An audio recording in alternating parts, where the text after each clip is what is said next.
Federación Argentina de Trabajadores de Farmacia. Más de 60 años en defensa de los derechos del trabajador del sector. Comprometidos con la formación de nuevos líderes sindicales. 011-4943-4005. Obra social del personal de farmacia. El mejor remedio para su salud. Trabaja en defensa del sistema solidario de salud. 0800-333-9820. Turismo Social de FATFA. Piensa en el descanso de todos los trabajadores de farmacia, ofreciendo un amplio circuito hotelero en todo el país. 011-4941-9910. Instituto Superior de Formación Tecnológica de FATFA apuesta al crecimiento profesional de todos los trabajadores de farmacia del país. www.institutofatfa.com.ar.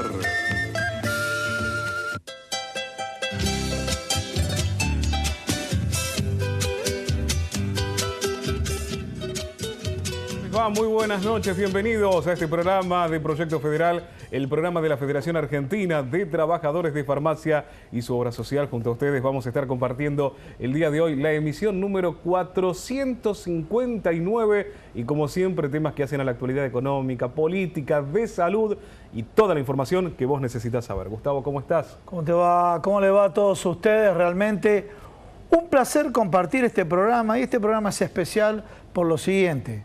Estuvimos a poquitos días de aquel debate presidencial que lo vamos a abordar ahora.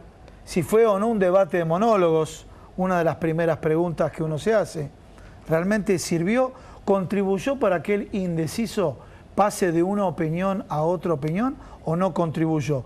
O de última podemos decir como en todos aquellos eventos, el antes, el durante y el después. Porque en el después vimos la recorrida de los dos candidatos por todos los medios de comunicación para hablar de lo que no se dijo en el debate, ¿sí? Entonces es un escenario bastante complejo lo que se da. Tenemos las encuestas por un lado, las encuestas que lo dan con una diferencia que se va achicando cada vez más, lo dan por encima a Mauricio Macri, y por otro lado se ve desde la militancia, del peronismo y demás, mucho trabajo de terreno, que a mi criterio, lo tendrían que haber hecho antes, pero mucho trabajo de terreno que está achicando estas diferencias en aras, bueno, al resultado de quién va a ser el presidente en los próximos 4 años. Bueno, justamente, ¿no? Dirimir esto luego de un debate que vamos a estar analizando el día de hoy junto a Francisco Noriega, él es periodista, y bueno, vamos a hacer justamente, ¿no? este análisis de lo que tiene que ver con el debate, ¿no? Fue un debate, algunos cuestionaron las actitudes de ambos candidatos, ¿no? Bueno, todo lo que haga el mismo se lo vamos a estar preguntando a Francisco en minutos nada más, que ya está aquí en nuestros estudios. No, y también tenemos que presentar en la otra parte del estudio a Hugo Pressman, también periodista, donde con ambos vamos a plantear y desarrollar todos estos temas que están vinculados al debate y al escenario, los pocos días que quedan para, bueno, para esta disputa final entre, a ver, ¿cómo podemos decir?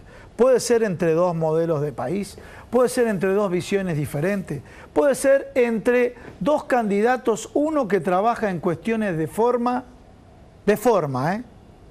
y los números no le dan nada mal, y otro candidato que propone propuestas de fondo, pero le cuesta mucho llegar a la gente. ¿Será así, no será así? Todo esto acá en el programa del día de hoy. Bueno, muy bien, vamos a estar hablando de salud también. El día de hoy vamos a estar con la doctora Miriam Bruno, ella es médica infectóloga. Bueno, todos aquellos temas que tienen que ver con la vacuna, con las prevenciones, con aquellas necesidades que tenemos que tener en cuanto a estar informados, por ejemplo, en una época donde, bueno, hay ciertos tipos de patologías que empiezan a presentarse que son propias de la época, tanto en el verano como también en el invierno, ¿no? Obviamente. Sí, realmente sí, los temas de salud siempre lo trabajamos acá en Proyecto Federal, nunca faltó hablar de todos los temas de salud, la implicancia que tiene en el cuidado, en este concepto de lo que se dice mejoramos vidas, prolongamos vidas, salvamos vidas, ¿no? Y bueno, todo lo que se hace a través de la medicina preventiva. Y obviamente cuando se habla de salud, también entran las campañas políticas, porque cuando se habla de la SUPA, ¿sí?, o las unidades intermedias de atención, casualmente está en este concepto de la economía de la salud, y en economía de salud se habla como fenómeno fundamental la atención primaria de la salud. Y también sabemos que hay candidatos que propusieron, no tanto apuntando a datos que no fueron comprobados, referidos a temas de mortalidad infantil, ¿sí?, y sí fueron comprobados en la ciudad de Buenos Aires, sino a lo que es la prevención en salud. Y la prevención en salud y el manejo de la atención primaria define un modelo de país, ¿sí? Cuando se habla de la atención en salud en Cuba, principalmente se hace no porque tiene un tercer nivel de alta complejidad reconocido en el mundo, sino porque tienen una excelencia en la atención primaria de la salud.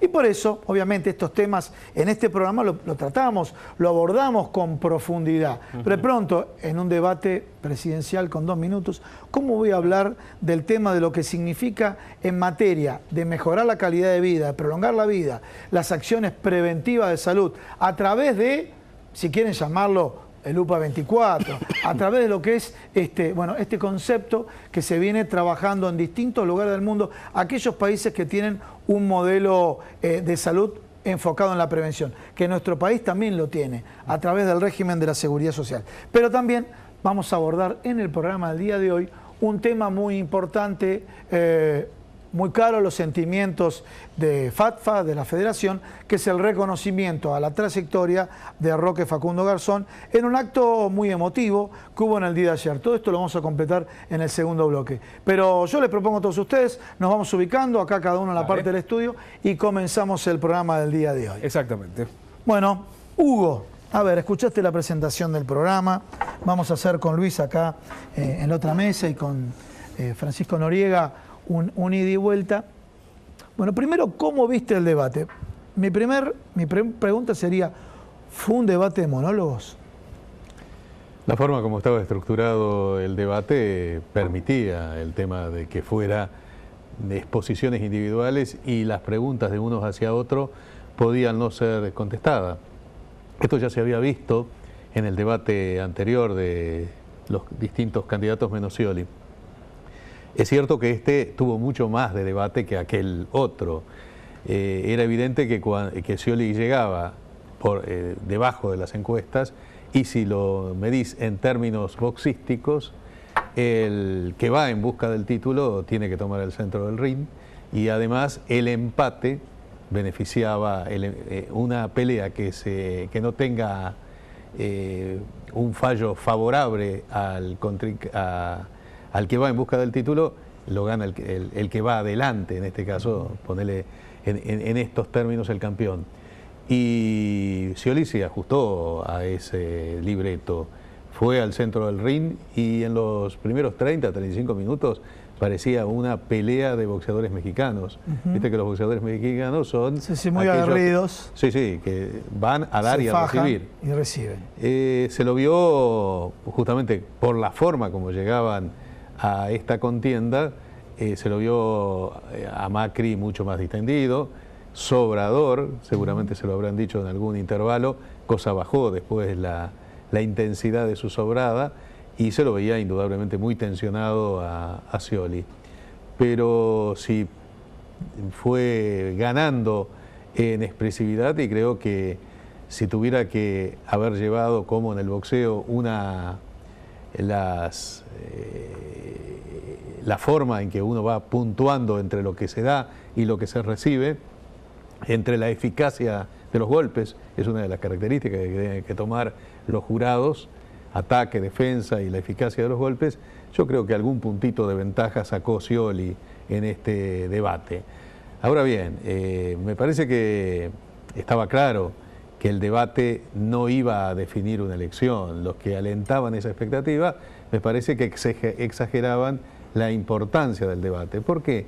Porque salvo de que alguno de los participantes cometan un error garrafal, un debate no define una elección.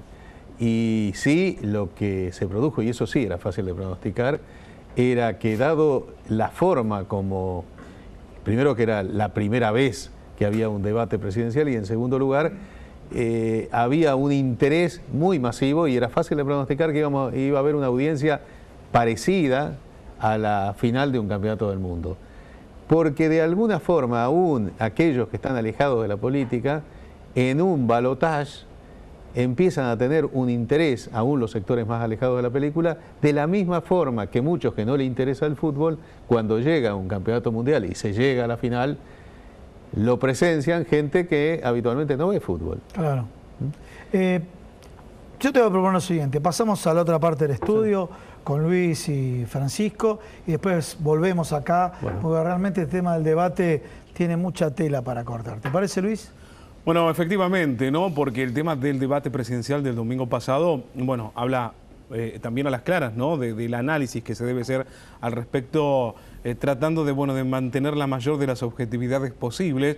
Para ello lo hemos invitado al día de hoy a Francisco Noriega. Francisco, ¿cómo estás vos? ¿Qué tal, Luis? Buenas noches. Bueno, Francisco, el debate, ¿no? Este debate presidencial, ¿fue así? ¿Fue un debate real? Sí, yo creo que como una primera mirada está bueno que hayamos tenido un debate entre ambos candidatos a la presidencia de la Nación. Está bueno, coincido con esto que decía Hugo, la gran aceptación o el gran nivel de audiencia que tuvo. Esto en primer lugar, o para un primer debate preelección presidencial, está bueno.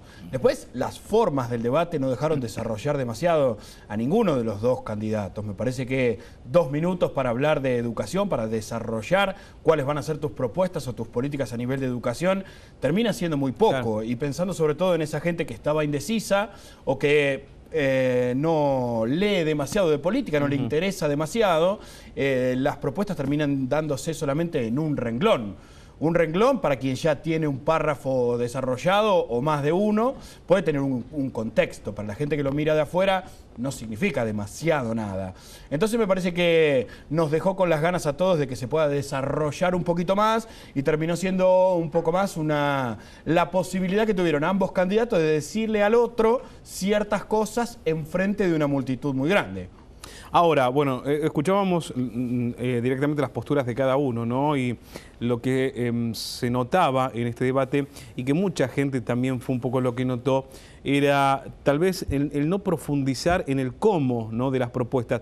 Está bien, se presentaban propuestas mucho más claras, a mi entender, por parte de Daniel Scioli desde ya, pero también se reclamaba el cómo, ¿no? Porque uno quiere saber, está bien, vas a hacer tal cosa, pero ¿cómo lo vas a hacer? Si Mauricio Macri también fue muy volatilizable en su discurso en ese momento, porque expresaba de que quería hacer o no hacer ciertas cosas, pero no explicaba la funcionalidad y cómo llegaría exactamente a esa decisión. Sí, en ese sentido me parece que el formato del debate le vino bien a Mauricio Macri y no a Daniel Scioli. Pensar en los 4 grandes temas que se eligieron, hablar de desarrollo económico implicaría hablar del incentivo para las pequeñas y medianas empresas, importaciones, exportaciones, valor de la moneda respecto del dólar, puestos de trabajo, consumo, un montón de temas que son inabarcables en 2 minutos. Entonces terminó siendo, bueno, una promesa que para el que ya tiene un contenido significaba una cosa y para el que lo miraba de afuera o sin demasiada otra lectura se hizo muy difícil y terminó más vacío. A mí me parece como punto central, si se quiere, coincido con esta mirada, si se quiere, boxística que hacía Hugo, creo que lo más importante en el desarrollo que tuvo Daniel Scioli es poder marcarle a Mauricio Macri delante de la gente que las políticas económicas que va a llevar adelante van a afectar mucho al trabajador, van a afectar mucho al jubilado, la devaluación de la moneda, la quita de subsidios, la apertura indiscriminada de las importaciones, que va a derrumbar, por supuesto, la industria en general y algunas industrias en particular. Me parece que poder marcarle eso se encendió, si se quiere, una luz de alarma en gente común, en un laburante que no se había puesto a pensarlo y que me parece que fue, si se quiere, lo más positivo que le puede sacar Daniel Scioli a todo el debate. Bueno, habrá que ver. Ahora vamos a seguir charlando al respecto sobre este tema, Francisco, pero también, bueno, el análisis de 2 visiones que tenemos aquí en nuestros estudios, así que Gustavo, adelante vos, por favor. Bueno, yo lo que te propondría, ya empecemos a desmenuzar el debate, pero antes de desmenuzar, corresponde, creo que no tenemos experiencia, corresponde decir, hubo un ganador del debate, digamos, yo lo dejo como ejercicio reflexivo, ¿no? Porque si no, cada uno, de acuerdo a la lupa con que lo mire, dice, este es el ganador. No es como en el fútbol o en el boxeo, porque bueno, en el boxeo sería por nocaut, ¿no? Y en el fútbol porque la pelota entró. Claro, el problema es que en un debate, vuelvo a decir, salvo que se comete un error garrafal, no hay knockout. Bien. A lo sumo hay una victoria por punto y siempre por estrecho margen. No te voy a corregir con lo que digo, con lo que vos decís, porque en absoluto adhiero a lo que vos decís. Pero sin embargo, otros periodistas dijeron que hubo knockout. Cuando en estos canales que corresponden a grupos concentrados, dijeron, bueno, hicimos la encuesta en Twitter y nos dio un 95% a 5%. Hablaban de knockout. Y yo dije Creo lo que siguiente. estaba Peter Capusotto. Capusotto, muy bien. Y yo dije lo siguiente.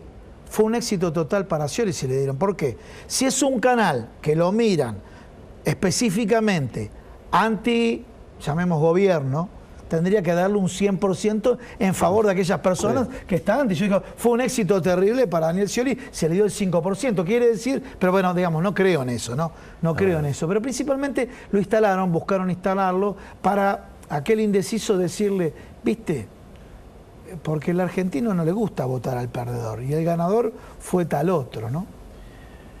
Hay varios aspectos en este debate que tiene el cierto grotesco de Capusotto. Bien apuntaba Noriega con relación a que no se puede desarrollar, explícame la vida en 2 minutos. Sí, Esto señor. es absurdo. Lo lógico, ya en vista al futuro, que esos 4 grandes rubros se desenvuelva en 4 debates, en 4 domingos. Sí, señor. Es la forma como se podría llegar a profundizar. Por supuesto que es la primera vez, bueno, veamos... Te puedo decir algo y me hago cargo de lo que digo, subjetivo lo mío. El rating de 54 en el 4.º programa va a terminar en 4, pero tal vez me apresuro demasiado en hacer ese tipo de juicio de valor. Para los medios de comunicación, para que le interese a la política, quiero ver los 4 programas de principio a fin, ¿no? Bueno, la idea de que la democracia es casi una prueba de la democracia, que haya debate presidencial o no, es una exageración. Absolutamente Bien. una exageración.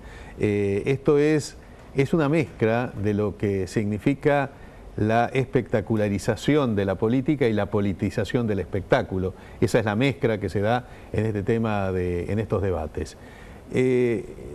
Estuvo claro cuál fue la tónica de Scioli.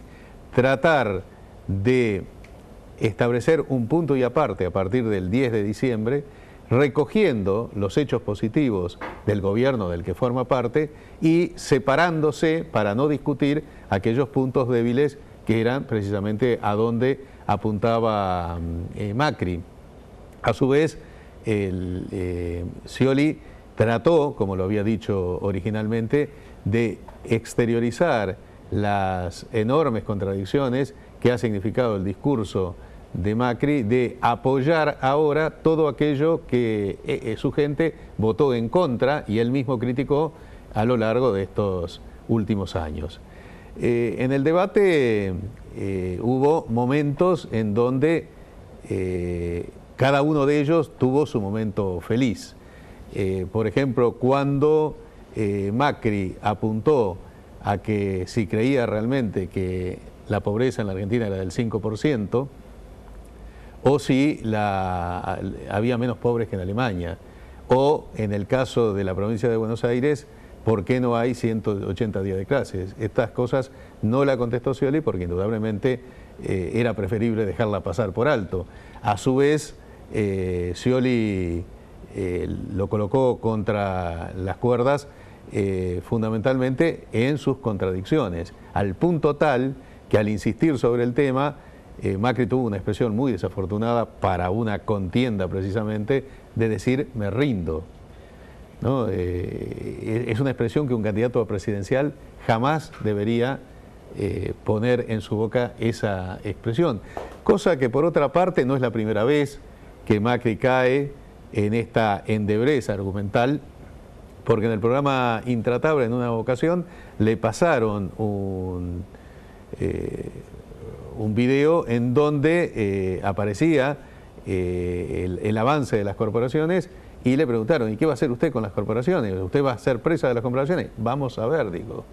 Entonces hasta uno de los panelistas, Jonathan Viale, le dijo, bueno, decinos por lo menos que no, Sí, que sí, no va a ser presa de la Jonathan Viale, cooperación. me acuerdo. Dijo, decinos que no. Por lo menos para tranquilizarnos, Sí. ¿no? Así que este tipo de cosas que forman parte, en última instancia, de la esencia misma del macrismo. Te decía que me parece que en el puntaje general alguna pequeña ventaja sacó porque Scioli, porque las propuestas vinieron del lado de Scioli. El hecho de intentar demostrar esas contradicciones flagrantes que ha incluido el macrismo y además la idea de que la verdad de Cambiemos está en lo que dicen los economistas y no en el lenguaje de libro de autoayuda, que es lo que caracteriza fundamentalmente la exposición de todos los exponentes del macrismo, que además tienen un discurso único precisamente de conceptos de autoayuda. Bien, pasamos a la otra parte del estudio, Luis. Bueno, estamos haciendo este entendimiento, análisis, viendo un poco y focalizándonos, ¿no?, en cuál ha sido un poco la idea, ¿no?, del debate y si realmente el efecto que debería haber existido en la población ocurrió o no. Bueno, y esta es la pregunta justamente, ¿no, Francisco? ¿Llegó, se transmitió realmente a la población de parte de los dos candidatos o de parte de uno de los candidatos la idea de lo que quería hacer y de lo que suponía que podía pasar si era presidente, si fuese presidente él o si fuese presidente su contrincante? Y yo creo que no, o en muy menor medida. Me parece que la incapacidad de poder desarrollar cualquiera de los temas dejó sin efecto esto. Era más que nada una cuestión de, en una frase, resumir lo más general de cada uno de los temas, porque hay demasiado por abarcar. Y eso me parece que, bueno, dejó a la gente que venía del afuera de la política o de la economía misma, la dejó con ganas de saber un poco el cómo de cada una de las propuestas. Sí se vio algunas frases más concretas y esta cuestión ya de unirnos todos y una cuestión más espiritual, ¿no? Más de autoayuda, como decía Hugo, quedó de lado. Se vio un cambio en un Mauricio Macri más altanero, más soberbio, que si se quiere, eso, sobre todo en el interior del país, le puede haber jugado algunos puntos en contra. Me parece que se mostró un poquito más la verdadera cara de Mauricio Macri en el debate, ¿no? Pero bueno, sobre todo me parece que sirvió para poner la economía en el centro. Y esto me parece que es importante, poder transmitirle a la gente. Una devaluación del 50% va a traer una inflación superior. Siempre ha sido así. Con la devaluación de Frondizi en el 58, con la de Guido en el 62, con la de Celestino Rodrigo en el 75, en el 81, en el 89. La devaluación genera susto en la gente que la ha vivido. Claro. Y está bien que así sea, porque hemos sufrido ya mucho con eso. La quita de los subsidios también es un tema. Hoy en los transportes, en la luz, en el gas, las tarifas van a subir y mucho o muchísimo. Y lo han anunciado ellos mismos. Esto me parece que también es una diferencia.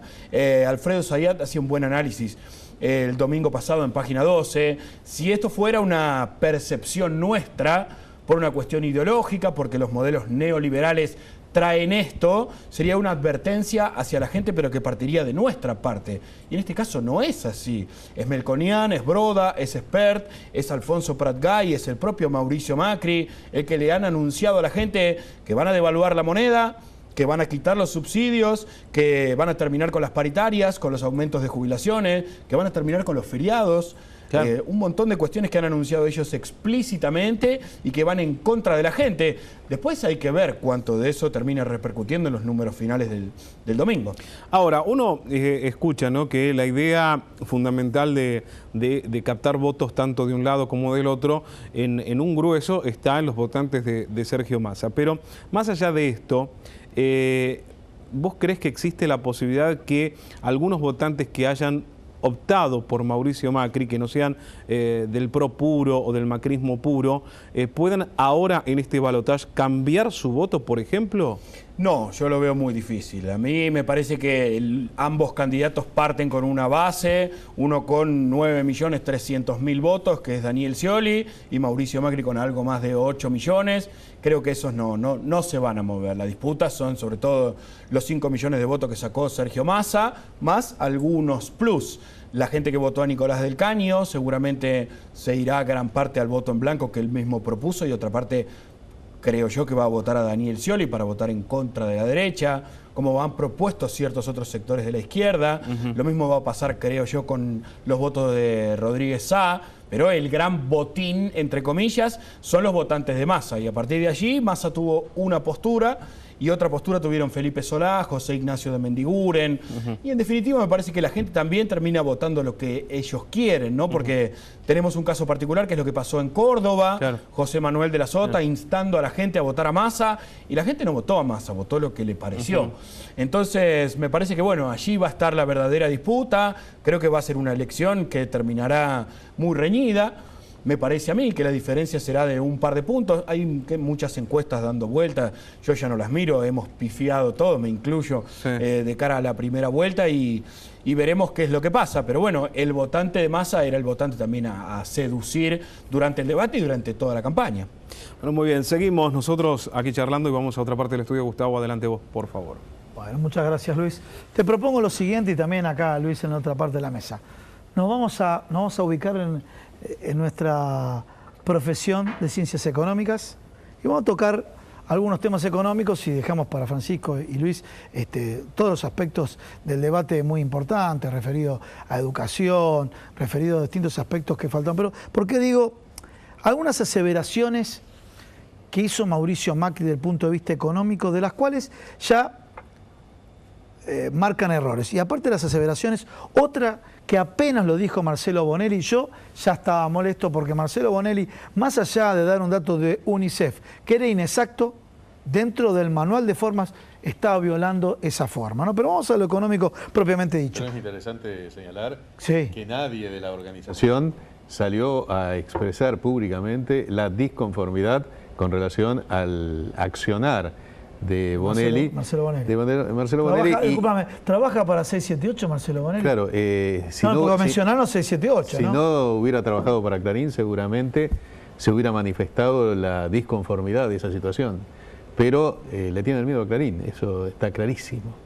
Está clarísimo. Bueno, vamos a un corte y continuamos con esta parte económica del debate para después cerrar todos los aspectos, los tópicos que tuvo el debate y también que dejó de tener el debate, pero que se instaló durante toda esta semana. Vamos a un corte.